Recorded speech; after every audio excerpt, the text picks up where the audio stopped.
I'm feeling good. I'm feeling good.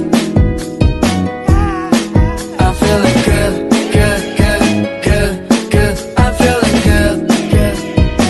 Yeah, yeah. Halo Sobat Religi, perkenalkan saya Dionysius Ego sebagai penyuluh agama Katolik yang ditugaskan di kantor Kementerian Agama Kota Bekasi. Pada kesempatan ini, saya akan menjelaskan mengenai tugas saya agenda ketiga video monolog dengan tema umumnya Aku Smart ASN dan Instansiku. Mari kita selami peran saya sebagai ASN yang cerdas dalam tugas dan penyuluhan saya sebagai penyuluh agama Katolik dan bagaimana saya berkontribusi bagi instansi untuk Indonesia maju. Profil Kementerian Agama Kota Bekasi yang menjadi tempat dan tugas saya terletak di Jalan Jenderal Ahmad Yani nomor 11 Marga Jaya, Bekasi Selatan. Adapun visi dan misi dari Kantor Kementerian Agama Kota Bekasi yang merupakan turunan dari Kementerian Agama Republik Indonesia. Visi Kementerian Agama yang profesional dan andal dalam membangun masyarakat yang saleh, moderat, cerdas, dan unggul untuk mewujudkan Indonesia maju yang berdaulat, mandiri, dan berkepribadian berdasarkan gotong royong. Misi ada 6, yaitu yang pertama, kualitas kesalehan, meningkatkan kualitas kesalehan umat beragama. Yang kedua, memperkuat moderasi dan kerukunan umat beragama. Yang ketiga, meningkatkan layanan keagamaan yang adil, mudah, dan merata. Yang keempat, meningkatkan layanan pendidikan yang merata dan bermutu. Yang kelima, meningkatkan produktivitas dan daya saing pendidikan. Yang keenam, memantapkan tata kelola pemerintah yang baik.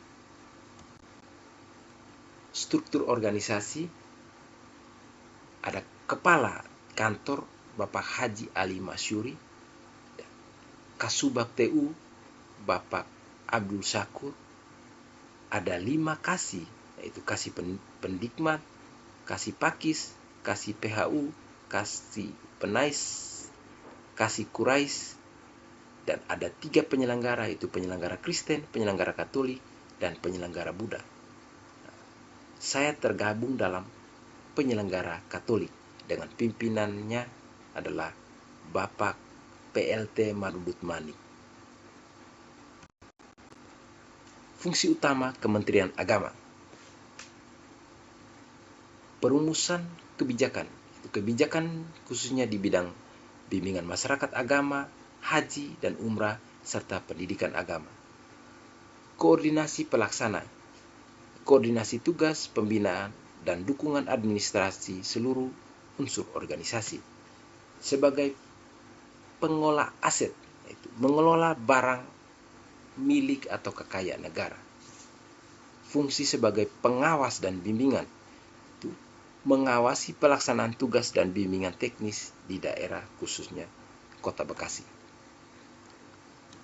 Setelah mengenal profil serta tugas visi misi dari Kementerian Agama, sekarang saya ingin memaparkan tentang tugas dan fungsi saya sebagai penyuluh agama Katolik yang merupakan bagian dari instansi Kantor Kementerian Agama Kota Bekasi. Tugas saya sebagai penyuluh yang pertama, pengolahan data dan perencanaan, yaitu mengolah data dan merencanakan bimbingan penyuluhan. Yang kedua, penyusunan materi, yaitu menyusun materi dan konsep bimbingan atau penyuluhan. Yang ketiga, itu pelaksanaan bimbingan, yaitu melaksanakan bimbingan atau penyuluhan. Yang keempat, evaluasi dan laporan, menyusun instrumen evaluasi dan laporan hasil bimbingan. Yang kelima, konsultasi, memberikan konsultasi secara perorangan ataupun kelompok. Yang keenam, petunjuk teknis, yaitu menyusun petunjuk teknis bimbingan atau penyuluhan. Adapun standar layanan dalam penyuluhan. Yang pertama, bidang pelayanan, perencanaan dan olah data. Standar layanannya tersedianya data potensi wilayah atau kelompok binaan dan rencana kerja. Indikator terukurnya minimal 2 kali pendataan wilayah sasaran per tahun. Yang kedua, 4-5 rencana kerja per bulan. Materi yang kedua, bidang layanan, materi dan bahan.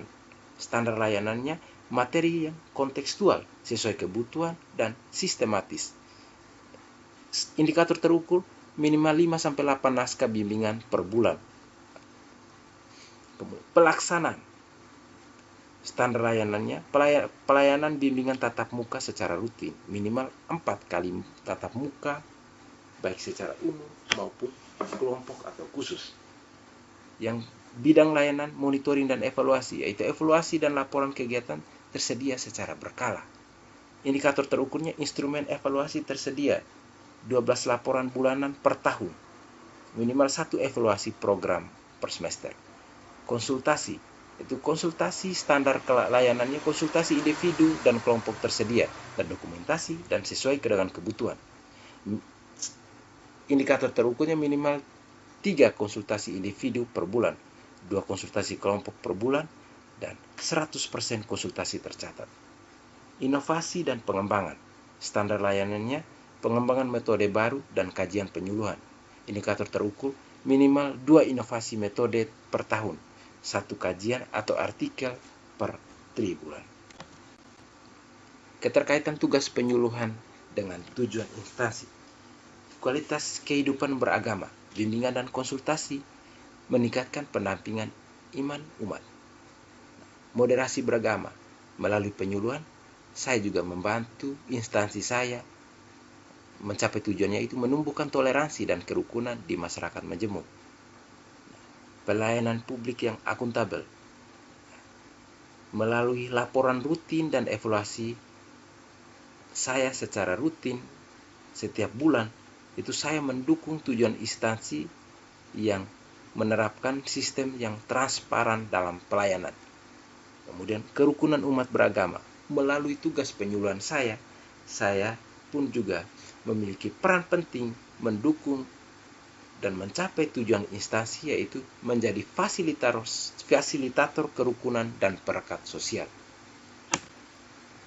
Nah, wujud nyata implementasi saya dalam tugas pelayanan saya sebagai Smart ASN, yaitu yang pertama, poin sebagai pelayan publik, itu menyediakan layanan publik berbasis digital yang ramah, cepat, dan mudah diakses. Yang kedua, inovator, itu saya mampu beradaptasi dengan teknologi dan menciptakan inovasi pelayanan berbasis aplikasi dan sistem online.